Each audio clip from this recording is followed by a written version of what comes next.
The village of San Aurelio sat on the edge of a dry valley in northern Mexico, where the earth cracked in long pale lines each summer and dust clung to windowsills like a second skin.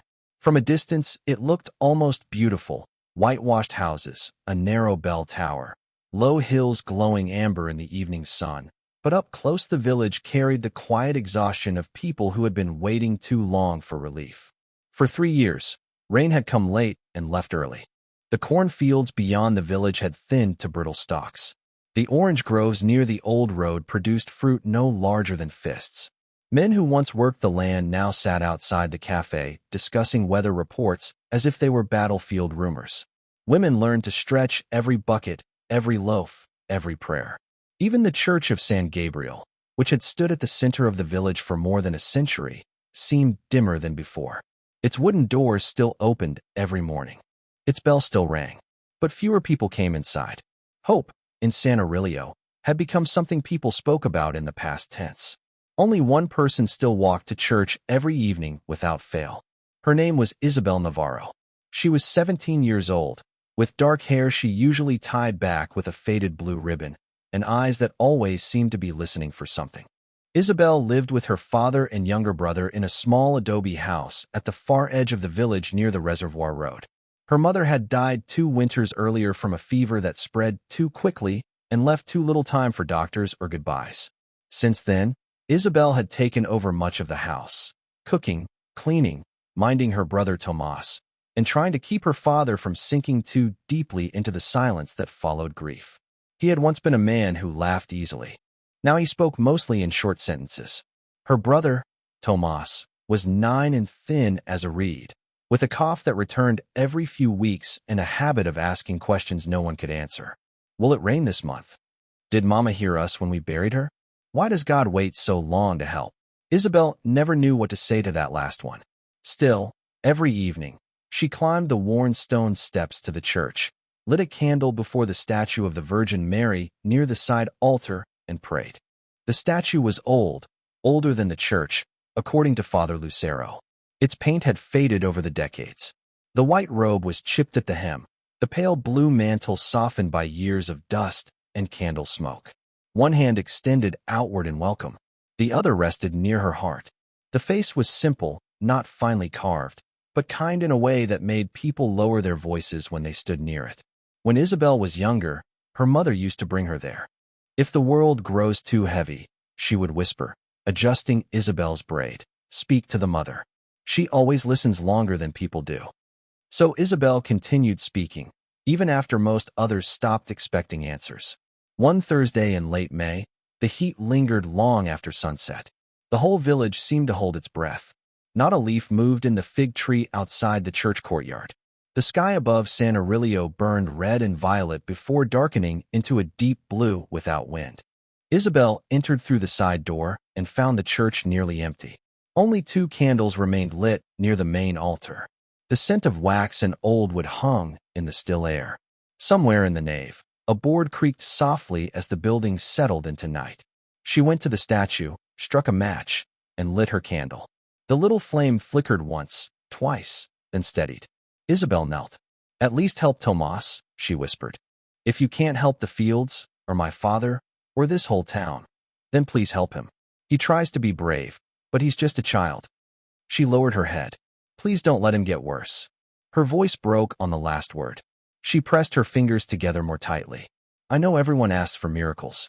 I know maybe there are too many people and too many prayers. But if anyone is listening, if anyone at all is listening, please. For a while, nothing happened. The church stayed silent. Then she became aware of something strange. The air had changed. It was still warm, but no longer heavy. The silence no longer felt empty. It felt attentive, as if the room itself had leaned closer. Isabel opened her eyes. The candle near the statue flared brighter without melting faster. A soft glow, faint at first, began to gather at the base of the side altar. It did not resemble firelight. It was steadier, whiter, almost pearled, and it seemed to rise from nowhere and everywhere at once. Isabel froze. The glow widened gently, illuminating the chipped folds of the statue's blue mantle. Dust motes turned like silver ash in the air. Then, beside the statue, someone was standing. A woman. She wore a long white robe that fell in quiet folds to the stone floor. Over it rested a pale blue mantle, soft as evening sky. Her hands were slender, one lowered peacefully at her side, the other near her chest. But it was her face that made Isabel stop breathing for a moment. Not because it was dramatic or dazzling, but because it carried a kind of tenderness so complete that it seemed to still every frightened thing inside her. The woman looked at her and smiled. The fear came first. Not terror, exactly, something deeper and more fragile. The fear of standing before something too gentle to be imagined and too real to deny. Isabel tried to rise and could not. Her knees felt locked to the stone.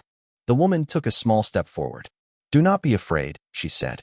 Her voice was quiet, warm, unmistakably human, and yet unlike any voice Isabel had ever heard.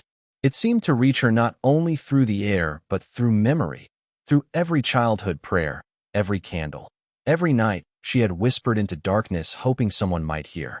Tears filled Isabel's eyes instantly. "Who are you?" she asked, though part of her already knew. The woman's expression did not change. It remained calm, sorrowful, loving. "You called with a sincere heart," she said. "So I came." Isabel's lips trembled. "For Tomas." "For him," the woman said softly. "And for others." A tear slipped down Isabel's cheek. "You're her, aren't you?" The woman glanced toward the old painted statue beside her, then back at Isabel. "I am a servant of God's mercy," she replied. But that answer, instead of hiding the truth, seemed only to reveal it more gently. The white robe, the blue mantle, the face of a mother who had seen suffering and never turned away from it. Isabel whispered the words before she could stop herself. "The Virgin Mary." The woman did not correct her. Outside, somewhere far beyond the church walls, a dog barked once and fell silent. The entire village seemed suspended in that moment, unaware that inside the dim church of San Gabriel, something impossible had begun. Mary looked toward the rear doors, then toward the dark windows facing the reservoir road. "This village is thirsty," she said. Isabel swallowed hard. "We all know that."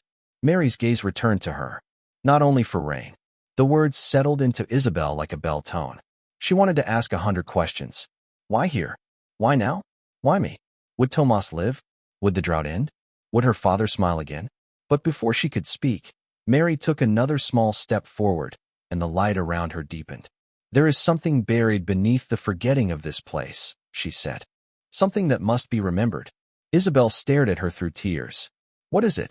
Mary's eyes held hers. "Trust." The candle flames along the wall trembled. And in that quiet church, with night gathering over the dry valley and the people of San Aurelio unaware of what was unfolding, Isabel realized her life had just divided into two parts. Everything before this moment, and everything that would come after. Isabel remained kneeling on the cold stone floor, unable to look away from the woman standing beside the statue. The light surrounding her was soft and steady, like moonlight reflected on water.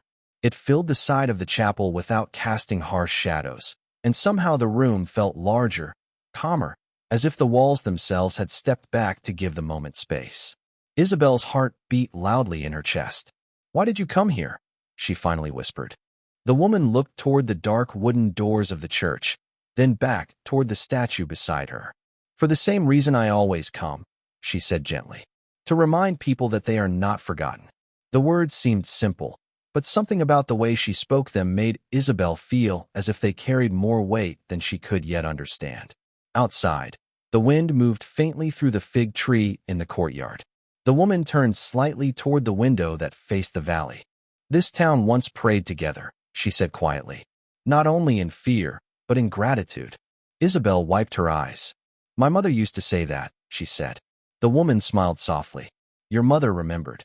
Isabel felt her throat tighten. "You knew her?" The woman did not answer directly. Instead, she stepped closer, and the warmth in the air grew stronger. "Every act of love is known," she said. The words settled deep inside Isabel's chest. For a moment, neither of them spoke. Then Isabel remembered her brother again. "Tomas," she said nervously. "Is he going to be all right?" The woman's eyes softened with something that looked almost like sadness. "All life is fragile," she said. "But compassion is stronger than fear." Isabel lowered her gaze. "That doesn't sound like an answer." The woman gently placed her hand on Isabel's shoulder.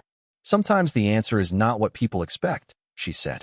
Isabel felt the warmth of that touch move through her like sunlight. Then the woman turned toward the statue again. The people of San Aurelio must remember how to stand together, she continued. Faith is not something one person carries alone. Isabel frowned slightly. But most of them don't believe anymore. The woman nodded. That is why you must speak. Isabel's eyes widened. Speak? To who? To them. The idea terrified her. They'll think I'm crazy, she said quickly. The woman's expression remained peaceful. Truth does not depend on belief. Isabel stared at the floor. I don't think I'm brave enough. The woman's voice grew softer. You already are. Just then the light around her began to dim slightly. Isabel felt panic rising. Wait, she said. Will you come back? The woman looked toward the open space of the chapel, as if seeing something beyond the walls. They will see what they need to see. And then, just as quietly as she had appeared, the light faded. The chapel returned to darkness. The statue stood alone again. Isabel remained kneeling for several seconds, trying to steady her breathing. Finally she stood. Her candle still burned beside the statue. Everything looked ordinary again. But nothing inside her felt ordinary anymore. She hurried home through the dark streets of San Aurelio. When she pushed open the door of her small house, she stopped in surprise. Her grandmother's rocking chair was moving slowly near the window, and her father was standing beside Tomas's bed. Tomas was sitting up, for the first time in weeks. Isabel, her father said quietly. Something strange happened tonight. She stepped closer. What do you mean? Tomas looked up at her with wide eyes. There was a lady here, he said. Isabel felt her breath stop. A lady? He nodded. She wore white and blue. Her father rubbed the back of his neck nervously. I thought he was dreaming, he said. But he stopped coughing the moment he woke up. Tomas smiled. She told me not to be afraid. Isabel sat beside him, holding his hand. What else did she say? Tomas thought for a moment. That the town would see the light. Isabel felt a chill run through her. The next morning, just before sunrise, something extraordinary happened. A farmer named Luis Ortega was driving his old truck along the reservoir road when he noticed a glow above the hill where the church stood. At first he assumed it was lightning, but the sky was clear. The light hovered above the bell tower, shining softly through the morning mist. Luis slowed his truck. He stared through the windshield. The glow remained there for nearly 30 seconds, long enough for two other drivers to see it as well. By the time the sun rose above the hills, half the village was talking about the strange light above San Gabriel Church. Some said it was a reflection from the reservoir. Others said it was nothing but fog catching the sunrise. But that evening, when Isabel returned to the church, she noticed something she had not expected. The wooden doors were already open, and people were gathering inside, because word had spread, and the people of San Aurelio were about to witness something they would remember for the rest of their lives. By sunset, nearly half the village of San Aurelio had climbed the hill to the church of San Gabriel. Some came slowly, speaking in hushed voices as they walked along the dusty road. Others arrived in small groups, curiosity pushing them forward faster than faith. A few stood outside the courtyard walls, unsure whether to enter at all. No one could remember the last time so many people had gathered there at once. Inside the church, the air was thick with candle smoke and quiet whispers. Old wooden pews filled quickly. Men removed their hats. Women held rosaries tightly between their fingers. Children sat close beside their parents, watching everything with wide eyes. At the front of the church, near the side altar, Isabel knelt again before the statue of the Virgin Mary. Her hands trembled. She had not told anyone what she had seen the night before, not even her father. But somehow the village had come anyway, as if something had called them. Near the back of the church stood Carlos Mendoza, the owner of the small grocery store on the plaza. Carlos was known as a practical man who believed only in things he could measure or hold. He leaned against a wooden pillar with his arms crossed. "This is foolishness," he muttered quietly to the man beside him. "Lights in the sky and suddenly everyone thinks heaven is visiting us." The man shrugged. "Then why did you come?" Carlos didn't answer. Near the altar, Father Lucero stood watching the growing crowd. The old priest had served San Aurelio for more than 30 years, and he had seen many things in that time. Storms, funerals, weddings, even a small earthquake once. But the tension in the church that evening felt different, almost electric. The last of the sunlight slipped through the narrow windows, painting thin golden lines across the stone floor. Then the candles flickered. At first no one noticed. A child coughed softly somewhere near the middle pews. But then the air in the church changed. The warmth returned. The same quiet warmth Isabel had felt the night before. She lifted her head slowly. The glow began again. Soft at first, then brighter. The murmuring voices in the church faded into silence as people turned toward the side altar. The light gathered beside the statue. Gasps filled the room. A woman appeared within the glow. She wore a white robe that seemed almost woven from light itself. A pale blue mantle rested over her shoulders, moving gently as if touched by a breeze no one else could feel. Her face was calm, peaceful, and filled with a kindness that made several people begin to cry before she even spoke. Carlos Mendoza's mouth slowly fell open. "That's," he whispered. No one finished the sentence. The woman looked across the church slowly. Her eyes passed over every face, young and old, fearful and hopeful. When she spoke, her voice was quiet. Yet somehow every person in the room heard her clearly. "Do not be afraid." The words settled over the crowd like a calm wave. An elderly man removed his hat and crossed himself. A young mother near the front began to sob quietly while holding her child. Father Lucero sank slowly to one knee. The woman stepped forward. "I have come because this place has forgotten something precious," she said gently. Her gaze moved across the villagers. "You have forgotten that love is stronger when it is shared." Carlos shook his head slowly, struggling to understand what he was seeing. "This can't be happening," he muttered. But his voice sounded weaker now. The woman's eyes moved toward the back pews. They stopped on a frail woman sitting beside her daughter. Her name was Teresa Valdez. For more than 15 years, Teresa had suffered from severe pain in her legs. Walking had become nearly impossible. Most days she remained seated in the same wooden chair in her small house near the plaza. Now she stared at the glowing figure with tears running down her face. "Why are you looking at me?" Teresa whispered. The woman walked slowly toward her. The entire church watched. No one dared move. She knelt gently beside Teresa. "You have carried much pain," she said softly. Teresa nodded, unable to speak. The woman placed her hand over Teresa's hands. "Your patience has not been forgotten." For several seconds nothing happened. The church remained silent except for the faint crackling of candle flames. Then Teresa suddenly inhaled sharply. Her daughter gasped. Slowly, Teresa stood. At first she looked confused. She took one small step forward, then another. Her daughter covered her mouth with both hands. I can stand," Teresa whispered. People began to cry. Others dropped to their knees. Carlos Mendoza stared in stunned silence. Teresa took another step, then another. The pain that had followed her for years was gone. "It's gone," she said, trembling. "The pain is gone." The woman in white rose slowly, but the light around her was already beginning to fade. Isabel lifted her head quickly. "Wait," she said softly. The woman turned toward her. "Remember what I told you," she said gently. "Hope must be shared." The glow dimmed. Within seconds the church returned to candlelight. The woman was gone. For several moments no one spoke. Then voices filled the church. People prayed. Others cried openly. Father Lucero covered his face with both hands. Carlos Mendoza slowly sank to his knees. But outside the church, someone else had also seen the strange light above the bell tower that night. And by morning, the story of San Aurelio would begin spreading far beyond the valley, because a reporter from the capital had already heard the rumors. By sunrise the next morning, San Aurelio was no longer the quiet village it had been only days before. Word had spread quickly through nearby towns. By early morning, cars and trucks began arriving along the dusty road that led toward the church of San Gabriel.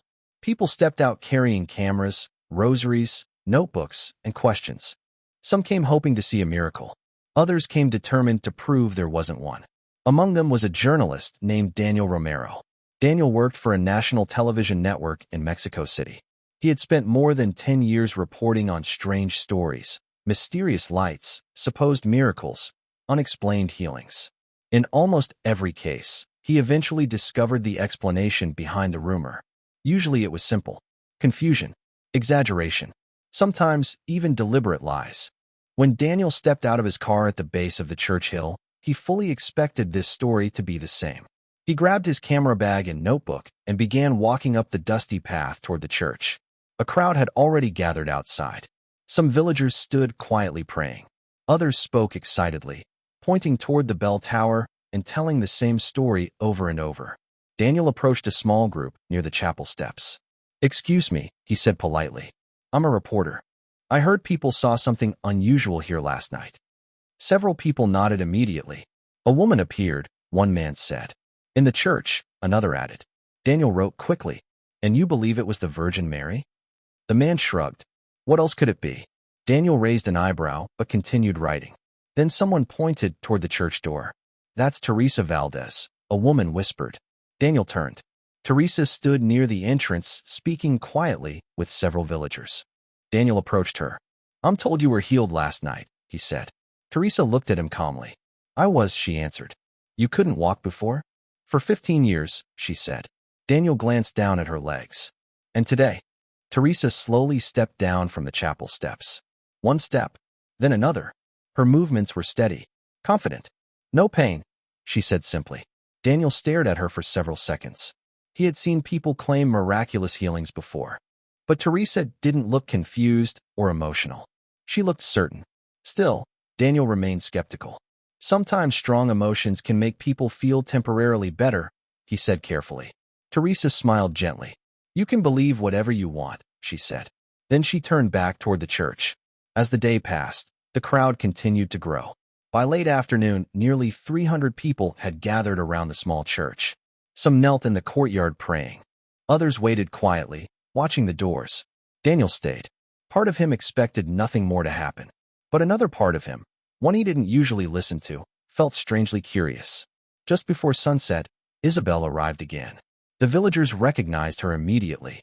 Word had spread quickly that she was the girl who first saw the mysterious woman. People stepped aside as she climbed the church steps.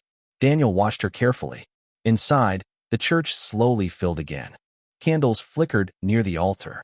The old statue of the Virgin Mary stood silently beside the side chapel. Isabel knelt near the front. Everyone waited. 5 minutes passed. 10 minutes. Daniel checked his watch. Then suddenly, the candles flickered. A murmur moved through the crowd. Daniel lifted his head. The air inside the church grew warm again. The glow appeared beside the statue. Soft at first, then brighter. The room fell silent. Daniel slowly lifted his camera. But when the figure appeared beside the statue, his hands began to tremble. The same woman. White robe. Blue mantle. Calm. Peaceful. No one moved. The woman looked slowly across the room. Her eyes paused briefly on Daniel. In that moment, he felt something he could not explain. Not fear. Not confusion. Something quieter. Something he had not felt in many years. Peace. The woman spoke. "People search the world for signs," she said gently. Her voice carried easily through the silent church. "But the greatest sign has always been love." Several people began to cry softly. Others bowed their heads. The woman continued. "Care for one another. Forgive one another. And never lose hope." Her eyes moved slowly across the room. Then the light around her began to fade. Before disappearing completely, she looked toward Isabel. "Thank you for listening," she said softly. And then she was gone. The church returned to silence. Daniel lowered his camera slowly. For the first time in his career, he had no explanation. He stepped outside into the cool evening air. The sun was setting behind the hills of San Aurelio. People spoke quietly about what they had seen. Some prayed. Others cried. Daniel stood alone near the courtyard wall, staring back at the small church. He knew the story would soon travel far beyond this valley. Across the country, perhaps across the world. But what stayed with him most was not the mystery. It was the calm he had felt when the woman looked at him. A calm he had not felt since he was a child. As the church bell rang across the valley that evening, the people of San Aurelio slowly began to understand something they had forgotten. Miracles are not always meant to prove something. Sometimes they exist for only one reason: to remind people that hope still lives. And on a quiet hill above a forgotten village, hope had returned.